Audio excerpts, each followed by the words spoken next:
দর্শক, কক্সবাজার সফরে এই মুহূর্তে কথা বলছেন প্রধানমন্ত্রী তারেক রহমান। আমরা সরাসরি চলে যাচ্ছি সেখানে।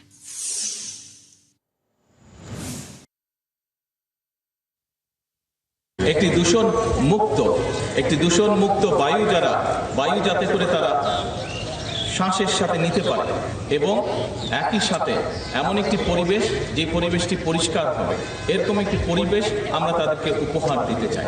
আসুন আমরা যদি সকলে মিলে চেষ্টা করি, তাহলে আগামী দিনে বাংলাদেশের বাতাসকে আমরা অনেক মুক্ত, পরিষ্কার, বিশুদ্ধ একটি বাতাসে আমরা রূপান্তর করতে পারব।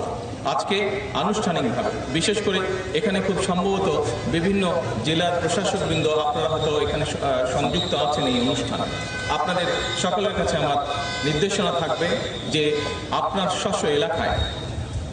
স্বস্ব এলাকায় আপনার জেলাকে সুন্দর সবুজ অভয়ারণ্য করার জন্য যে সকল উদ্যোগ প্রয়োজন, দয়া করে সেই উদ্যোগ আপনি গ্রহণ করবেন। আমি আনুষ্ঠানিকভাবে আজকে এই বৃক্ষরোপণ অভিযান ঘোষণা করছি। আমরা শুভ উদ্বোধন ঘোষণা করছি।